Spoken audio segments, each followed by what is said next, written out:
नमस्कार बच्चों।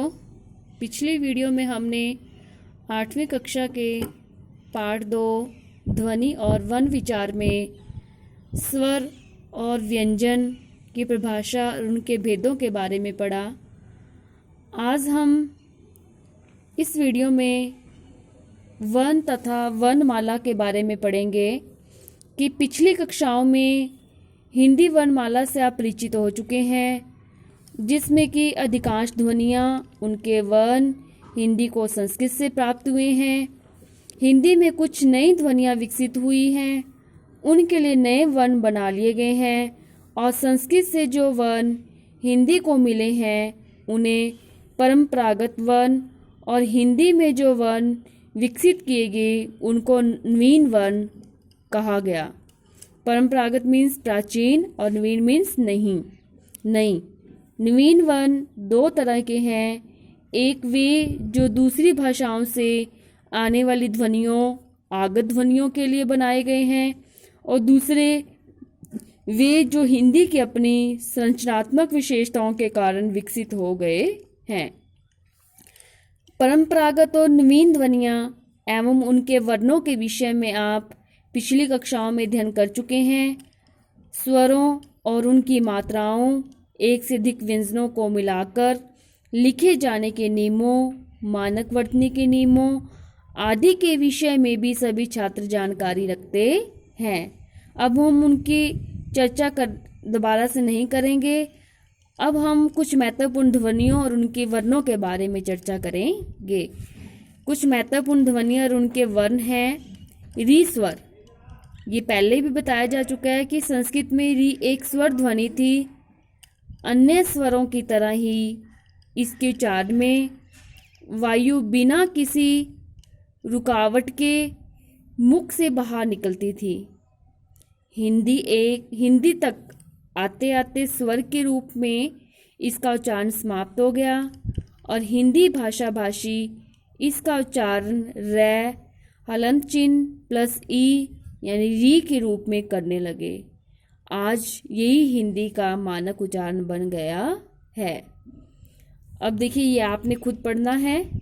इसके बाद देखो, अनुनासिक के बारे में पढ़ेंगे। अनुनासिक एक नासिकीकृत स्वर ध्वनि है, और आप जानते हैं कि समस्त नासिकीय ध्वनियों के उच्चारण में वायु मुख और नासिका दोनों रास्तों से बाहर निकलती है। ठीक है, यानी कि नासिका नाक से। संस्कृत से हिंदी का जो स्वर मिले थे वे सब निर्नुनासिक या मौखिक थे, अर्थात उनके उच्चारण में नासिका मार्ग बंद हो जाता था और वायु केवल मुख से ही बाहर निकलती थी। हिंदी में आने के बाद सभी स्वरों का उच्चारण दो तरह से होने लगा। पहला, संस्कृत की तरह केवल मुख से वायु को बाहर निकालकर, दूसरा मुख और नासिका दोनों मार्गों से वायु को बाहर निकालकर। पहले प्रकार के स्वरों को मौखिक स्वर कहा गया और दूसरे प्रकार के स्वरों को नासिकीय स्वर या अनुनासिक कहा गया। ठीक है, अनुनासिक अपने निकटवर्ग के मौखिक स्वरों की तुलना में शब्द का अर्थ बदलने लगे, इसलिए हिंदी में समस्त अनुनासिक स्वर महत्वपूर्ण हो गए, जैसे भाग का भांग, गोद का गोंद, स्वार का संवार आदि। अब हम अनुनासिक की स्वर की परिभाषा लेते हैं। अनुनासिक वे स्वर हैं जिनके उच्चारण में वायु मुख के साथ साथ नाक से भी बाहर निकलती है। ठीक है, यानी कि मुंह और नाक दोनों से निकलती है। अब हम अनुस्वार की बात करते हैं, जहाँ अनुनासिक एक नासिकीकृत स्वर है, वहीं अनुस्वार एक नासिकीकृत व्यंजन है। बच्चे ध्यान देंगे, अनुस्वार में क्या था? नासिकीकृत स्वर था वो। ठीक है, और अनुनासिक में नासिकीकृत स्वर है और अनुस्वार में ये नासिकीकृत व्यंजन है। दोनों अलग अलग है ना। नासिकीय व्यंजन होने के कारण इसके उच्चारण में भी वायु मुख और नासिका दोनों मार्गों से बाहर निकलती है। हिंदी में अनुस्वार या तो शब्द के मध्य में आता है या शब्द के अंत में, या अपना कोई निर्धारित उच्चारण नहीं होता। शब्द के मध्य में इसका उच्चारण उस व्यंजन पर निर्भर करता है जो इसके बाद में आता है। अनुस्वार के बाद जिस वर्ग का व्यंजन होता है, अनुस्वार उसी व्यंजन के वर्ग के नासिक्य के रूप में उच्चारित होता है। उदाहरण के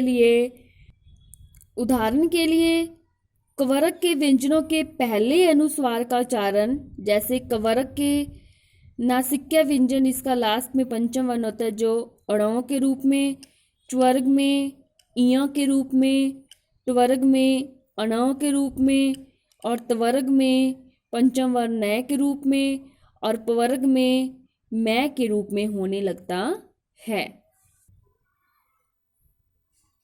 अनुस्वार को लिखकर दिखाने के लिए बिंदु, ये देखो बिंदु का चिन्ह बनाया गया है जो शब्द में अनुस्वार के पहले आने वाले स्वर के ऊपर लगाया जाता है। देखिए कुछ उदाहरण: गड़ंगा गंगा, कंटक चंपा, पंकज पंडित, अम्बा, कंचन, हिंदी, पंजाब और शांति। ये पंचम वर्ण को ये देखो कैसे लिखा गया है, ठीक है।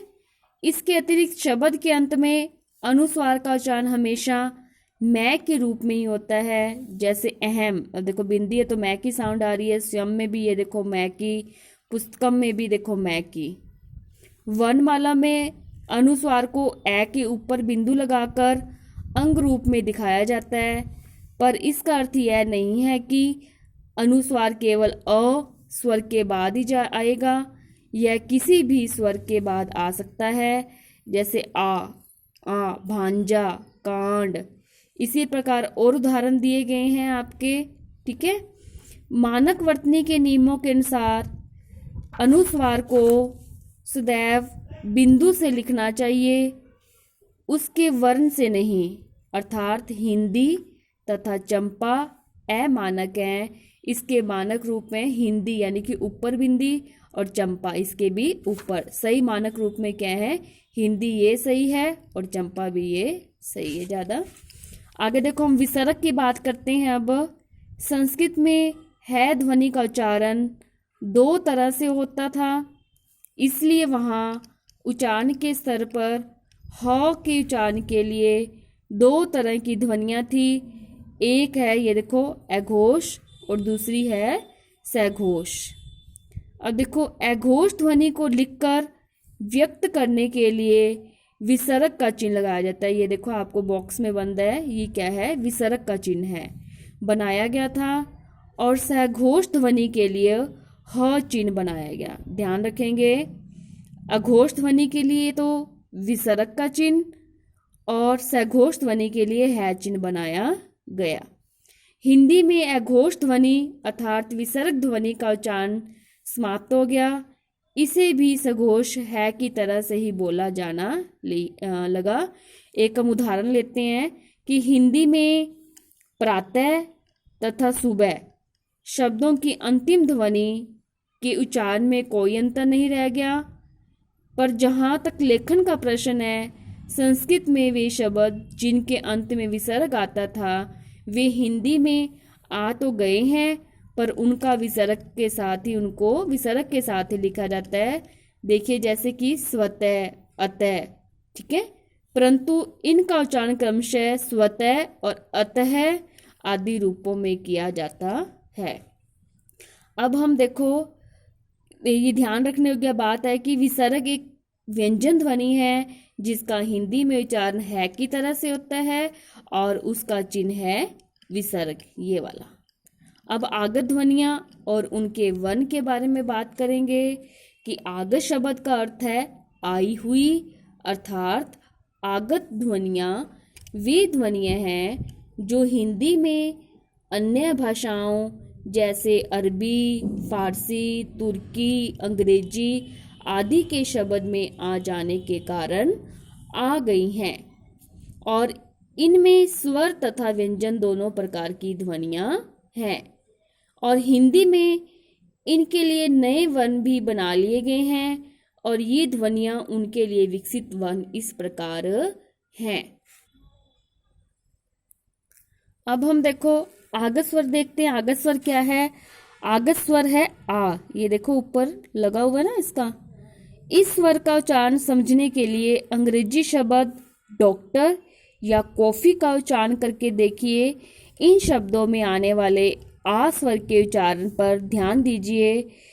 ठीक है, जैसे हम डॉक्टर को हिंदी में लिखेंगे, डॉक्टर के ऊपर यागत चिन्ह लगा होएगा। कॉफी लिखेंगे, कॉफी के ऊपर भी, का के ऊपर भी यागत चिन्ह लगा होएगा। आगत स्वर है ये। इसके उच्चारण में ओठ हिंदी के ओ स्वर के उच्चारण से कुछ अधिक गोल होते हैं और औ की तुलना में कुछ कम। हिंदी में अंग्रेजी के अनेक शब्दों के आ जाने के कारण यह स्वर आ गया है।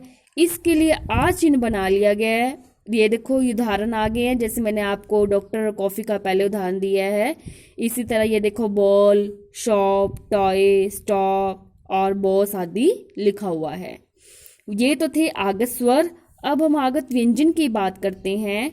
हिंदी में 2 व्यंजन ध्वनियां अरबी, फारसी, तुर्की, अंग्रेजी और अनेक यूरोपियन भाषाओं के शब्दों के आ जाने के कारण आ गई हैं और इनके लिए देवनागरी लिपि में पहले से मौजूद वर्णों के नीचे बिंदु या नुक्ता लगाकर नए चिन्ह बना लिए जाते हैं। ये आगत व्यंजन है ज तथा फ। हम पहले भी ये ज और फ के बारे में चर्चा कर चुके हैं पहले वाले पार्ट में। और ये नीचे इनके जो बिंदु लगे हैं ये क्या है? नुक्ता हैं। इन ध्वनियों से बनने वाले शब्दों के सही उच्चारण को सुनकर इनको सही लिखने का अभ्यास कराया जाना चाहिए। इनसे मिलती जुलती ध्वनियाँ ज फ से इनके अंतर को सुनकर पहचानना सिखाना चाहिए। नीचे दी गई तालिका में इनके अंतर को कुछ उदाहरणों के द्वारा स्पष्ट किया गया है। ये देखो, ये है परंपरागत वर्णों से बनने वाले शब्द हैं और ये है नवीन विकसित वर्णों से बनने वाले शब्द हैं। देखो, परंपरागत में पहले फन ऐसे लिखा जाता था। फन होता है छत्र के कार का, सांप का सिर। और ये फन, ये देखो नीचे नुक्ता लगा हुआ है, ये इसका अर्थ है हुनर। फूल, इस फूल का अर्थ है पुष्प और ये नुक्ता लगे फूल का अर्थ है यानी कि मूर्ख। ठीक है, ये अंग्रेजी का शब्द। सजा, सजाना क्रिया का रूप है इसमें। ठीक है, किसी चीज को सजाना। और ये सजा नुक्ता लगा हुआ, ये दंड, किसी कोई अपराधी है उसको दंडित किया जाए। ये है जरा, बुढ़ापा, बूढ़ी अवस्था को। और ये जरा देखो है थोड़ा सा। ठीक है, यानी कि कोई थोड़ी वस्तु है। तो बच्चों आज हम यहाँ तक पढ़ेंगे। ठीक है, आपने जितना भी मैंने आज आपको पढ़ाया है या पहले भी वीडियो में पढ़ाया, आपने उसका अध्ययन अच्छे से करना है और इसमें आई की जितनी भी परिभाषाएं हैं उनको आपने अच्छे से पढ़कर उनको याद करना है, उनके अर्थ को समझकर। धन्यवाद।